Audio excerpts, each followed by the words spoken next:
This Lebanese-inspired pumpkin kibbeh recipe is a perfect centerpiece for your next holiday gathering or dinner party. It's plant-based, it's delicious, and it is satisfying and healthy. Welcome to Kat's Vegan Kitchen. I'm so glad you're here. Let's get started. One of the staple ingredients in Lebanese cooking is bulgur wheat.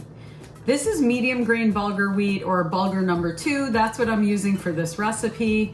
What you want to do to get ready for this recipe is you want to get about a cup of bulgur wheat and you want to soak it in water about 30 minutes before you're ready to start cooking. You're also going to want to preheat your oven to about 375 degrees. Okay, we're going to start this recipe the way we start a lot of Lebanese recipes. You're going to take a little bit of olive oil and 1 cup of chopped onions, and you're going to saute those onions until they're translucent. It's been cooking for about 3 to 4 minutes. It's starting to get translucent. I'm gonna add in 1 tablespoon of Middle Eastern 7 spice. Now this is not the same as allspice. This is 7 spice. It's basically a mixture of 7 spices that are commonly used in Lebanese cooking. Now I'm going to add 3/4 cup of pine nuts. I'm going to brown my pine nuts just a little bit. I'm sauteing these to let them get toasted. So you're gonna watch your little pine nuts, and when they get a little bit brown or toasty, that's when you know it's time to add in the next ingredient. Now I'm noticing my pan is a little dry, so I'm gonna add in just a touch more olive oil. I know there's been a lot of talk in the whole food plant-based community about completely eliminating oils from your diet. I do cook with oils. I try to keep them at a minimum, but oils add a really beautiful flavor to your cooking. And I believe when they're used in moderation, they can be really healthy for you. Okay, now we're gonna add 1 more spice, and that's salt. Don't forget your salt. Salt is a flavor enhancer. That is about a 1/4 teaspoon of salt. I'm starting to see my pine nuts brown. You don't wanna burn your pine nuts or your onion. So I'm gonna add my last ingredient for the filling. So I just added in 1 bunch of very well chopped up spinach, and then as soon as that's wilted down and everything is mixed together, I'm going to remove it from the heat. Spinach is such a great source of vegan iron and calcium, and it really adds a nice pop of color and flavor. So we just made our pumpkin kibbeh filling, and now we're going to make the pumpkin kibbeh itself. Kibbeh is traditionally made with lamb meat, so this is a vegetarian version of a classic. For the pumpkin kibbeh, we need our onions ground really fine. So I took 1 yellow onion and I'm gonna grind it up in my food processor. Next, I'm gonna add in 1 can of pumpkin. I use organic pumpkin. Now before I do the next step, I'm going to mix that up just a little bit. And this next step is a little tricky. We're gonna go back to our bulgur wheat. If you notice, I drained it. And now I'm going to squeeze it with my hands to squeeze all the water out of it and put it into my pumpkin kibbeh mixture. I'm gonna add most of it, but I'm going to mix it along the way to make sure my ratio is just right.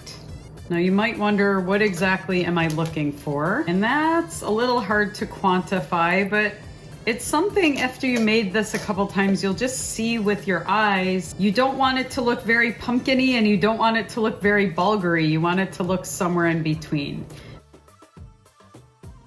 And that looks right to me. So you can see that you can see the bulgur wheat, but you can also see the pumpkin.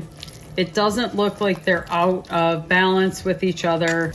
That's what I'm looking for. Now my last step is I'm going to add in about 2 tablespoons of Lebanese 7 spice, or Middle Eastern 7 spice. Again, this is not allspice. This is a mixture of spices that you can find sometimes in a traditional supermarket, always in a Middle Eastern market, and I'm going to blend that in. Now, if you look at this mixture right now, and if you've watched my traditional kibbeh recipe, which uses impossible meat, you can see the mixture looks like kibbeh. It looks like the right mix of what would look like meat and bulgur wheat, and that's what I'm looking for. I'm going to add in a little bit of salt. Okay, it's time to put our pumpkin kibbeh together. We're going to take our kibbeh mixture and we're going to put about 1/3 of it in the bottom of an oiled pan. I just spray my pan with a little bit of cooking spray. This is a 9x9 inch pan. You can use an 8x8 inch pan, or you can use a pie tin. Now I'm going to take my pumpkin kibbeh filling Okay, I want to smooth that out and make sure it's nice and even throughout the kibbeh.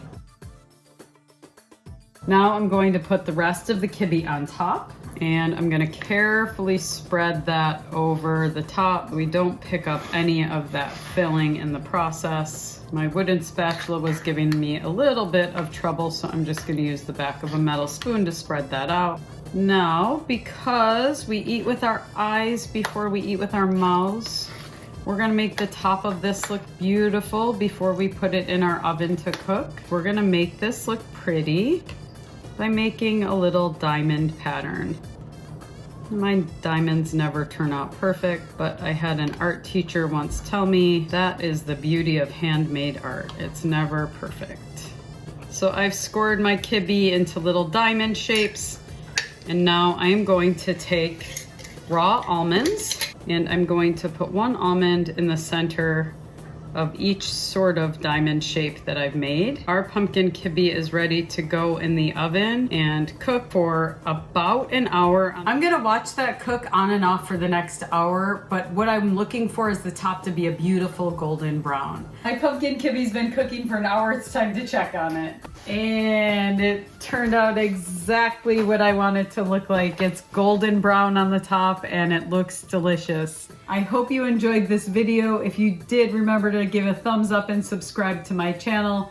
You can find this and more recipes also on my website at catsvegankitchen.com. Thanks for watching. Enjoy.